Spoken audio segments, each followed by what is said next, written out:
Hello, Sam Owens here.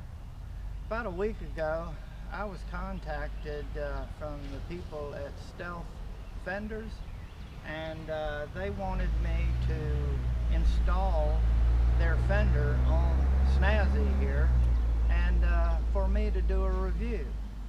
So I said at first, well, I've never even thought about a fender. All of the fenders I've seen out on the market are the type that mount to the swing arm and move with the wheel. They said their fender mounts to the frame and is stationary with the frame. So I looked at the photo they sent me, which was a close-up, and I couldn't really tell how it looked from a distance. So I said, send me some pictures, and they did. And then I become more interested in a fender. I had never even considered a fender before. And now I was interested with the styling of this fender. It struck my eyes real good on the pictures they sent. So they sent me the fender along with some accessories like the airfoil. And also there is a mud guard, or not a mud guard, but a splash guard that adds to the back. And that's an option I have that I will evaluate later. Right now, I am going to give you my review on the Stealth Fender. And it's made by Paramount Plastics. I'm going to show it to you right here. This is the assembly instructions, and there's their website, paramountplastics.com, and they're the ones that manufacture the fender. Okay, I want to tell you that to mount this, it's going to require some skills above screwdriver and pair of pliers. You have to read some instructions, which the instruction booklet is probably about 10 pages, something like that, and a lot of details, but it's not a complicated process at all. And I'm going to basically tell you what you have to do. Now, one thing is you have to remove the tire. And to remove the tire, it's got to be jacked up, so you're going to need a jack. You're also going to have to take the rear panel, the sloping panel that's right here. There's like 8 to 12 screws that have to come out. It's not a hard job. You have to take the upper deck off, and that's not a hard job.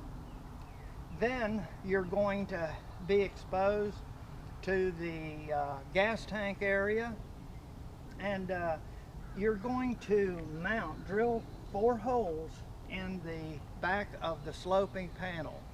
So the holes to be drilled, the panel has to be lowered down, because if you drill the holes, you would be drilling into the gas tank, which is not a good job. That would give a problem. So those are some of the things that you have to do. There's 2 assembly braces that have to be mounted on this sloping panel once it's down, and that is in itself not a hard task. Now, the other thing is before you can get the holes drilled, you have to temporarily place the fender up against the sloping panel. So you have to temporarily place it in position and then mark the holes. And we use a drill just to give you a little mark right where the holes are supposed to be, so that when you do bring the panel down, it can be drilled out from your marks. So 4 holes is not a big job. Now, once everything is down, the holes are drilled, the 2 braces are mounted and it is going to require you loosening the strap that holds the gas tank around, and one brace is going to mount to that strap. The top brace will. The next brace down is going to be mounted to the back panel. So none of this is really hard to do for the average guy that can put like a grill together or a swing set. Now, one of the final steps is once the holes are all drilled, your braces are mounted, then you're going to place your fender in position, and you have to do some spacers in there because the wheel does not align with the body perfectly. It's a little bit off. So when you just straight mount the fender to the back sloping panel without any spacers, the fender will be over this way a little bit. So they give you the necessary spacers to make that adjustment. So there is a slight fender adjustment process that you have to do, and they use washers. I've come up with my own idea of shims, slotted shims that will make the job a little easier, and we'll see what they do about that. Now, once it's all in position, you will have some wiring and relocate the license plate. The license plate was mounted up underneath here. It will require you to relocate down here. And notice we've relocated the reflector. The reflector is a separate part from the license plate bracket. So that will be done. And this is an option. If you don't order this airfoil, just the reflector will be mounted by itself up. But I think the airfoil really dresses it up.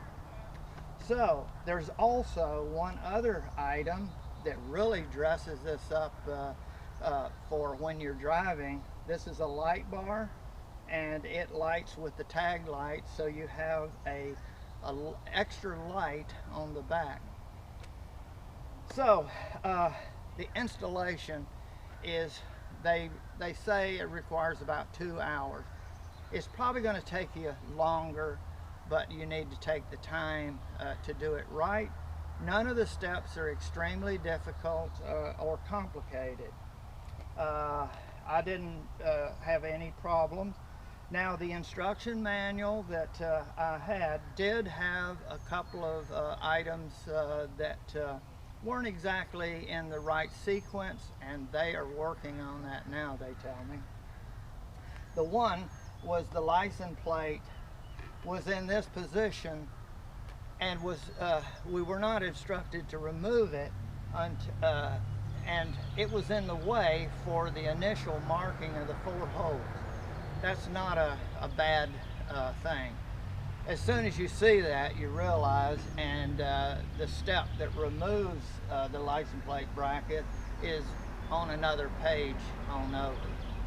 So that in itself you would be able to handle without any problem.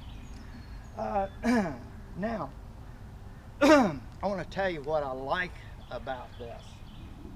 I really like the styling, the way they've used this fin, raised fin, to make it look like similar to the one on the Slingshot. They also, let me move around, they take this ribbing, which has a integral part in the structure stability, and kind of made it look like these ribs here. It looks like this fender, the Stealth Fender, was actually the fender that should have been on the vehicle when we purchased it. That was the first thing I did not like about the Slingshot, was the open rear wheel. It just had that unfinished look, and I never did want to photograph it from the rear end. Now I like the way the Stealth Fender looks, and the little option of the airfoil, it just makes it look perfect. Now I think people will want to look at us leaving. Right now everybody likes the front end. Well, the people that made the Stealth Fender created that look for us, and I like it better than the swing arm mounts, in that you can remove the tire without affecting the fender. Does not have to be removed. It's now mounted to the frame of the vehicle. Most all vehicles have a fender on the back or even in the front. So now the Polaris Slingshot is complete. I just really am impressed beyond belief at the look that I've gotten. And I'm so happy that they contacted me and gave me a chance, because I would have never been looking for a fender like what I've seen, and the swing arm mounts I don't particularly care for. It's more of a custom bike if you're going to do some custom work. So I recommend the Stealth Fender highly to dress up your favorite slingshot. So that's my advice, and you could go over to Paramount Plastics.com and look at their front page. Up toward the top you'll see the Stealth Fender for Slingshot, and take a look at it. The instruction manual, ordering information is there. Take a look at it and see if it is for you.